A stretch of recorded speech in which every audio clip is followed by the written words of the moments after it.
Hey, what's up, guys? Happy Sober Monday. It is the Sober Life Coach AC. Today, we are coming at you with a live. We're just going to talk about why I became a life coach this year. And today, we're going to also talk about what kind of brought me here and why I'm doing what I'm doing, because knowing why you're doing what you're doing is super important in any area of your life. So, it's one of the kind of explain why I'm doing what I'm doing and hopefully how I can help you guys get to where you need to go. So, let's get into it.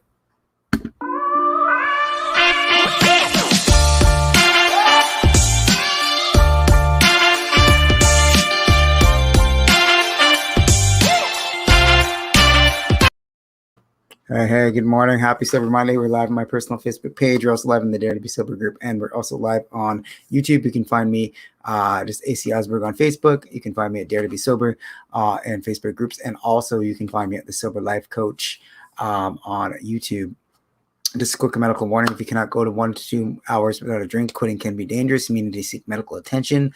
You've done some psychological things. You've done some things to your brain that actually change your brain around a little bit. So you can have seizures, you can have extreme withdrawal syndromes, and those can be dangerous. So please seek medical attention. But if you can go more than 1 to 2 days without a drink, you might just be a problem drinker who is psychologically addicted to alcohol. And that might be able to be fixed, like I have done for myself. I'm not a doctor. This is not medical advice, but if it does help you, please leave a comment and share with other people, because I'm definitely into helping people. And that's number one thing that I would tell you about my story is that I want to help people, and I've been where you were 3 years ago. 3 years ago, I was addicted to beer and vodka. I was, overweight. I was unhappy. And I had been doing this for probably about 19 years. I started drinking at the age of 12. Had my first drink. I was a socially awkward kid like everybody else.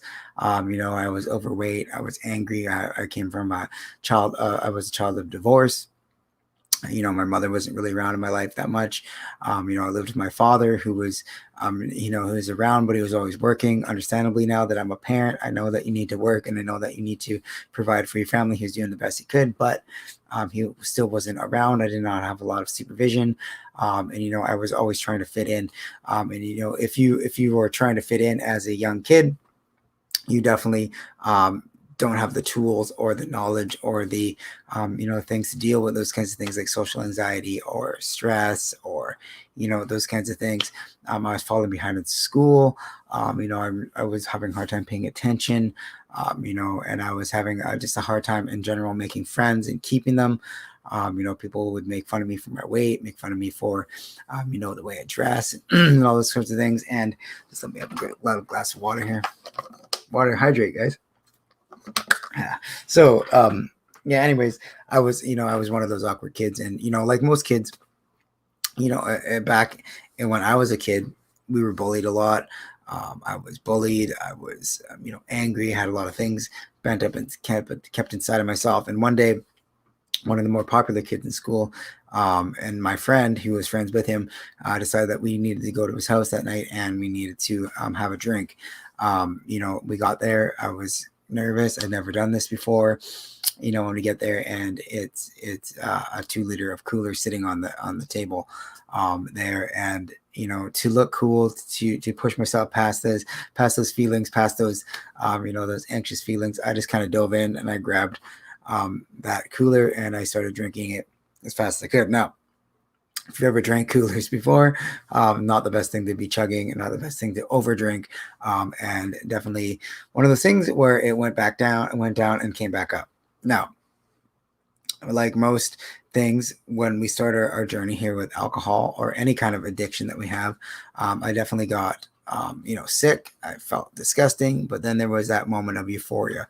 And that's kind of the moment I was chasing for the past 19 years. I was chasing that moment of euphoria. I wanted it to last forever, and that's just the way alcohol works in your brain. It just, it gives you that brief moment of euphoria, and then it makes you're basically chasing the dragon, until you can get that moment again. So, I felt invincible. I felt like I could do anything. I felt like I could talk and I could express myself.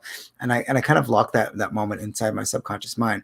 I ended up going home, and my dad was there, and I was obviously drunk, and I was puking all over, and my dad took care of me, and the next day we had a little chat about it, and we didn't really talk about it. It was kind of this one of those things that pushed underneath the rug.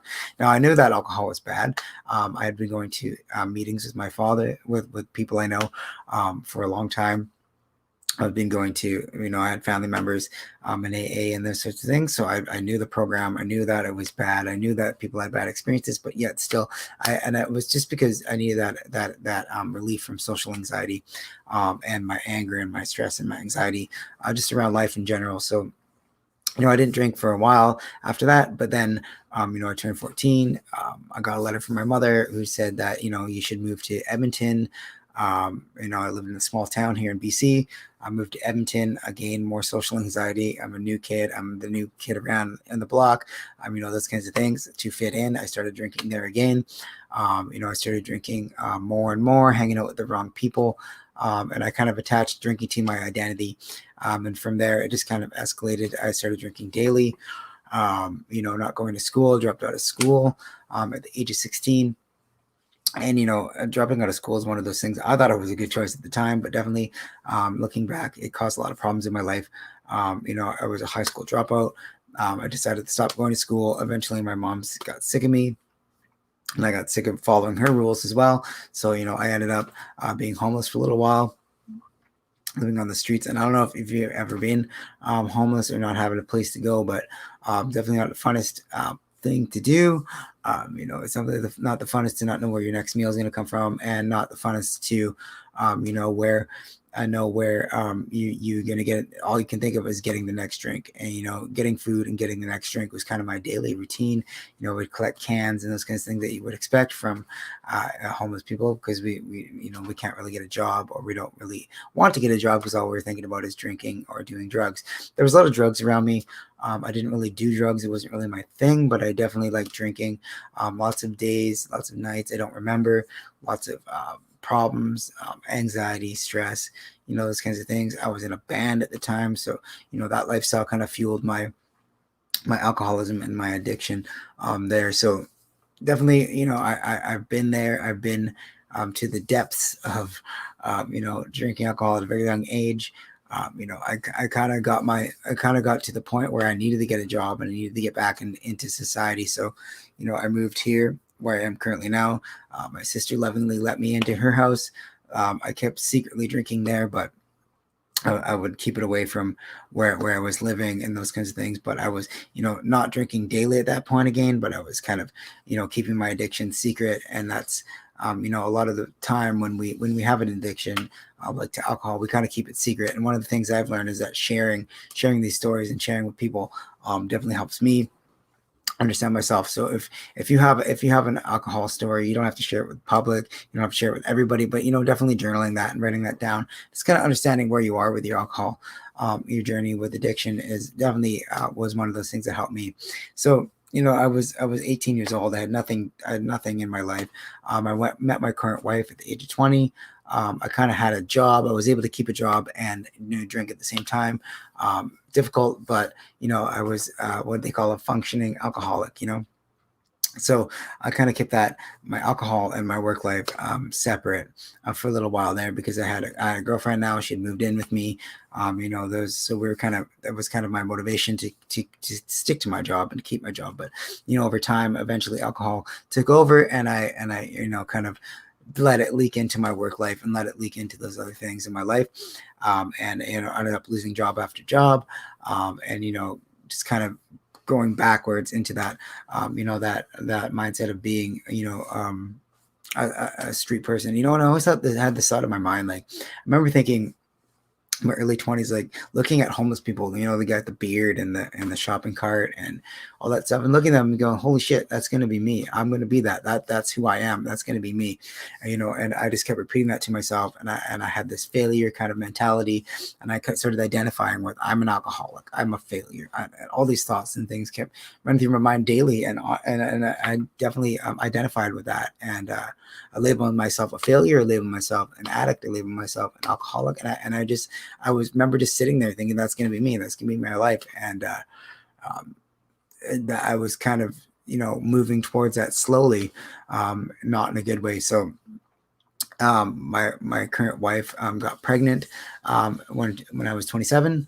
I had my first daughter. Now, I don't know if you have kids or if you ever had something in your life beyond you, but holding my daughter in my arms for the first time was one of those moments where it's like, holy shit, I need to get my shit together, and I need to start figuring this out. So, and when I thought about that, alcohol was actually one of those things I didn't think I needed to get together at the time. I didn't think I had a problem with it. I thought, I've like I said, I was able to separate it from my work. It was slowly leaking in, but again, it was in one of those patterns where I can drink and go to work at the same time. I can do this on the weekends. I can, moderation, right? So, so instead of dealing with my alcohol problem, I started dealing with my personal development. I started reading books. Tony Robbins was given to me. Awaken the Giant was one of those books. I started setting goals. I started, trying to move forward in my life. I wanted to be a screenwriter. I love writing. So, I was writing a script while my wife was pregnant, and I'm finishing that script. I ended up, and still in my drawer, because there's one thing that held me back from doing anything in my life, and that was alcohol. I didn't want to admit that. I didn't want to admit that I was an alcoholic. I knew inside in my mentality that I had a problem. I knew that, but it was that cognitive dissonance again, right? The conscious mind said, I don't need to quit, and the alcohol, or the subconscious mind said, it gives you a benefit. You're better when you drink alcohol. You're more cool. You're more outgoing. You're more fun. You're more willing to take risks. You're more dangerous. You're more this and that. And I continued to drink, and I continued to wonder why the hell I knew everything. I was reading the books. I was reading the personal development. I was setting goals. I was, trying to do the things that Tony Robbins says, like set goals, set a vision, achieve your life's dreams and your desires. But one thing was holding back, and that is alcohol. And I slowly, became a little bit better with my personal development. Started reading more books. I decided that I want to be a public speaker. And and I was going to Toastmasters, and I was actually pretty good at public speaking, and I was, separating my drinking secretly. I was drinking, but I was also, achieving things in my life. I was achieving, I was becoming a public speaker. I was getting noticed. I was going in every year. Toastmasters has an international speech contest. And, I was actually starting to win awards. Like I won first place here in our district, and that was in my group. That was one of the first times that someone had won from our group in a while to do that. So I went to Vancouver, and I started to be around these successful people. And one thing I realized is, holy shit, they don't have the problems that I have. They're not hungover today, And I did my best at the speech contest, and I didn't win at that certain level. And I realized that, holy shit, I can't. If I want to take my life to the next level, I have to do something about it. I have to quit drinking. But again, it gave me a benefit. It relieved my social anxiety. It relieved my, but that's what I thought, but definitely not, because it was actually holding me back drastically. Now looking back, hindsight is 2020, right? So now looking back, I was like, man, if I would have stopped drinking, maybe what would that have become if I didn't have that thing holding me back? So, my wife got pregnant again when I was, 2016. So when was that? That was when my son's he's going to be 5 this year. So 5 years ago, and again, I had that moment where now I have another child in my life, and I kind of pushed drinking to the back burner, but it was slowly, leaking its way into my life again. Becoming a daily habit, beer, vodka, every night. And I started leaking into my finances, started going into debt, and I was starting to actually see the real repercussions of my alcohol problem, and but I still wasn't able to admit that I wanted to, do this. I didn't want to admit that I wanted to quit. But there was one thing that I always really wanted to do, and it was life coaching. I wanted to coach people because I learned so much over the years about personal development, setting goals, those kinds of things. And I wanted to be a life coach. But there is a congruity kind of issue there when you want to be a life coach and you know all the things. It's like knowledge versus wisdom, right? I had all the knowledge, but I didn't have the wisdom to look at it and say, well, if I want to do this, I have to quit drinking. Definitely have to quit drinking. And it got to the daily point. I had 2 kids at home. I have a wife. I have a decent job, and it came to the point where I was drinking daily, and it was really catching up to me. And I've told the story before, but I was sitting at work, and I had this thought in my head, maybe I should really quit drinking this time. And then the thoughts came to me that maybe you should just not be around. Maybe you should just kill yourself. And suicidal thoughts are not something that I usually have. Didn't suffer from it. I was more anxiety than depression, but I could see that depression seeping in. I could see that, the depression coming in, and that thought really scared the crap out of me. It really scared the shit out of me, and I didn't want to do that. I didn't want to, even deal or have those feelings or thoughts. That was a moment where Tony Robbins calls this the pain threshold. That was my pain threshold moment. That was the moment where I said, look, I have to do something about this. So now step number one that I think really helped me is making a commitment to saying, I'm committed to this. I need to do this. I have to do this. There's no way around it. If I don't do this, I'm going to be dead. And I did this exercise where I kind of looked into my life 3 years from now. If I didn't quit drinking, 5 years from now, what's going to look like, 10 years from now, what's going to look like. And, I went through the exercise, and it was so powerful for me because I realized that 3 years from now, okay, my health is going to decline. 5 years from now, my health and my finances, my life is going to decline. And 10 years from now, I'm probably not going to be alive. The way it was going, this not even just the drinking, but the destructive patterns, the financial issues, the debt, all that stuff is starting to pile up and, get to me. And I realized that I need to do something about this. So, I'd always thought that AA was the way to go.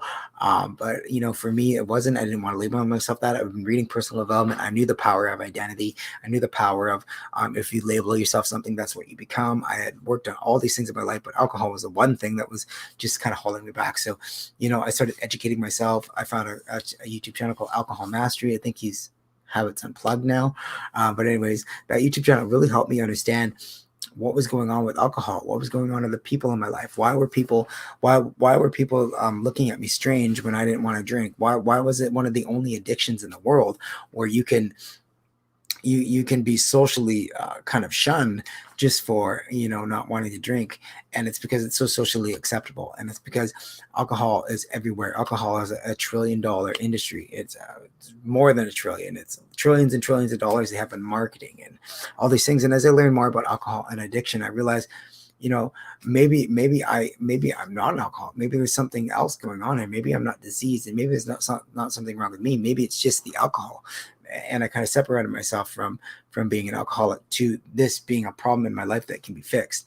And that mindset, that mind shift really helped me understand that, look, if it's just a problem, it can be fixed. I can get over it. I can do that. So, it took me, the first week was rough. I had cravings. I had lots of anxiety. I had lots of thoughts of, why am I doing this? What the hell am I doing? Why even try? That, I guess they call it the pink cloud, where, depression and anxiety starts coming over you in the first couple of days. I had a lot of that. And, and I remember, and even I thought, well, I quit drinking. All of a sudden it was spontaneous sobriety.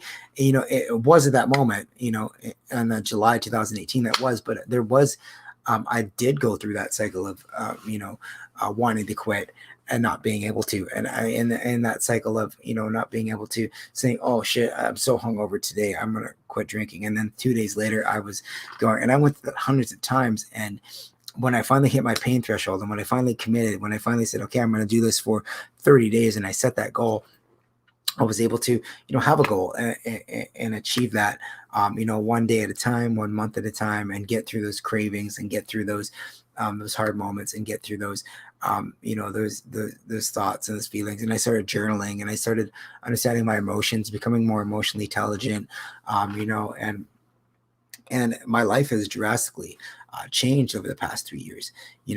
I'm able to now this year. I had a lot of crap to get through. I had a lot of things to realize. My dream of being a life coach. But this year I was able to decide that I'm going to do it. I'm going to start a YouTube channel. I'm going to start a Facebook group, and I'm going to start helping people with their alcohol. I want to help people become alcohol free and help people understand that it's not you just have a problem that needs to be fixed. And yes, there are people that are super addicted to alcohol. There are people that can't go to 1 to 2 hours without a drink. Those are the people that need medical attention. But there's also us who are either maybe sober curious, or there's the people that have a problem, and it can be fixed. It can be you with time and with the right attitude and the right perspective on alcohol and the right tools. You can fix it. You can do it. You can become alcohol free.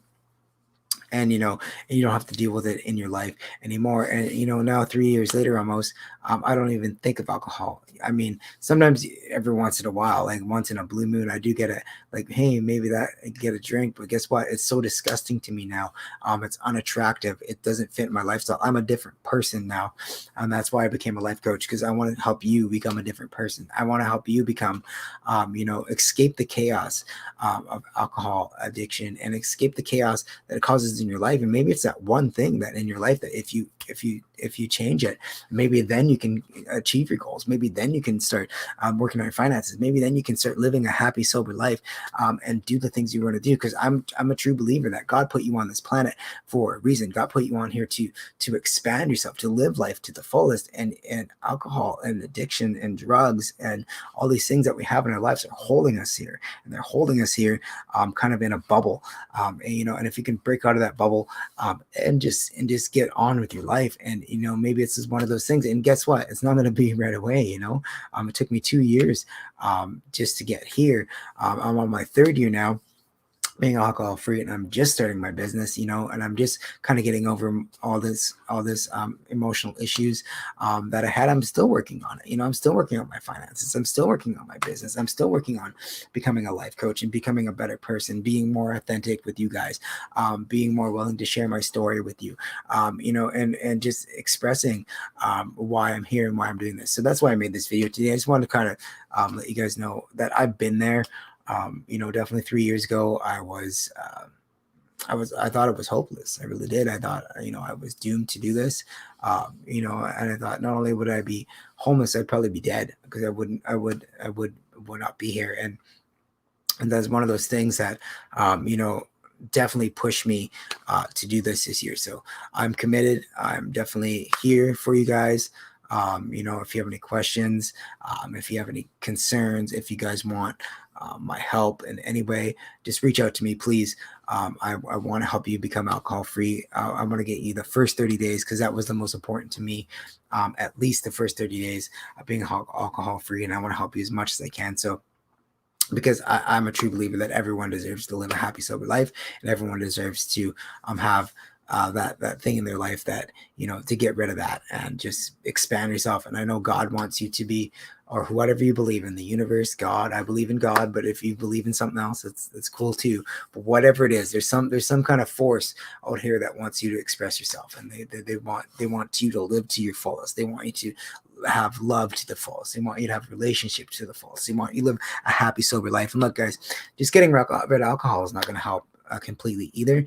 There's many aspects to life as well. There's relationships, there's health, there's finances, there's friendship, there's business, there's career, there's actually 12 different things in life that you need to take care of. So I'm still working on that. And look, guys, I'm not perfect. I'm going to say dumb stuff. I'm probably going to mess up a little bit. And if you think I'm perfect, if you think that I'm, this guru up here telling you that my whole journey was perfect too, it's not. My journey wasn't perfect, but I'm still here. I've been sober for the last almost 3 years. And I can help you kind of understand where you come from, because I've been there. So there's a difference, and I've been thinking about this last little while before we wrap up. I know this is a long video. I just wanted to kind of share with you guys my story, but it's one of the just I came to this conclusion. I wanted to give you this a little bit of an insight before I move on with the day.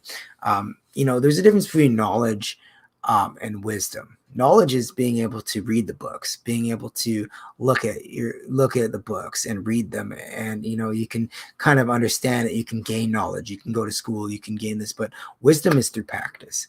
Wisdom you gain through experience. Wisdom you gain, you gain through experience and struggles and applying what you learn. And that's one thing that I've been in a personal development for a long time, and this year I decided, I'm going to start putting this into practice. And that was definitely one of the things that I was missing as well. I'm not just with becoming alcohol free. That was one of the things holding me back, but putting things into practice. Don't just sit here and listen to me. Don't just sit here and listen to Simon Chappell. Don't just sit here and listen to Annie Grace. Put it into practice. Get those tools and practice them and learn them and put them into practice. Practice setting goals. Practice these tools I'm going to give you in the next week. Practice it like the wheel of life. Actually do the process and see what happens. Practice learning about your values. Practice learning about how to control your cravings. Practice craving control, or cognitive dissonance. Do the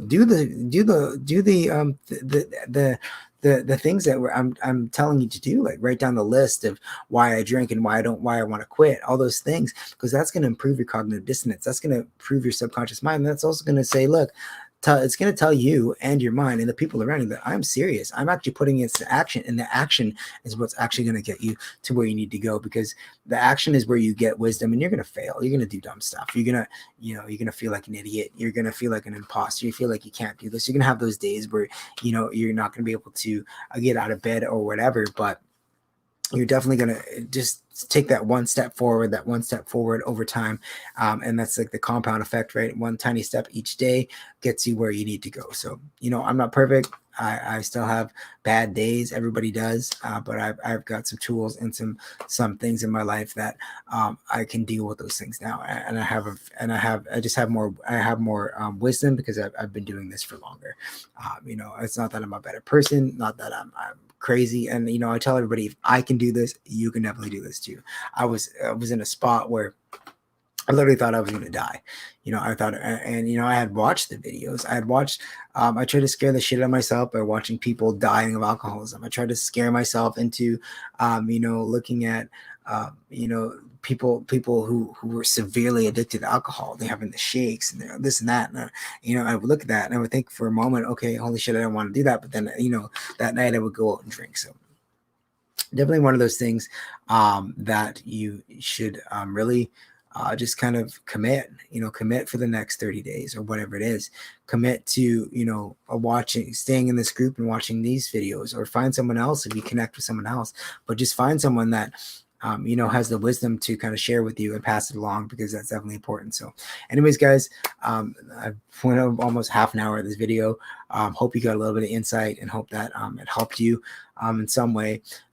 But I'm here. Reach out to me. I'm going to be doing live coaching in the group. I got a live coaching session on Wednesday. If you want to see what the process of coaching looks like, I'm gonna do that once a week, or I think twice a week actually. So we're gonna actually switch it from Monday and Wednesday. We're gonna do that twice a week, just to kind of show you what coaching is and how it could maybe benefit you in your life, and maybe you'll get some insight just from seeing other people talk about what they're struggling with, and how helping them overcome that. So anyways, guys, that's why I'm here. I'm here to help you become alcohol free. I really want you to escape the chaos of alcohol addiction, and at least get your first 30 days of alcohol, because being alcohol free, because that's what really cemented it for me, that I can do this. So anyways, guys, have yourselves a meaningful day. I will see you guys tomorrow. We're gonna do a live on the wheel of life, which is a really cool exercise to kind of see where you are, not only with alcohol, but with your relationships and all those aspects of life that you kind of make up the whole. So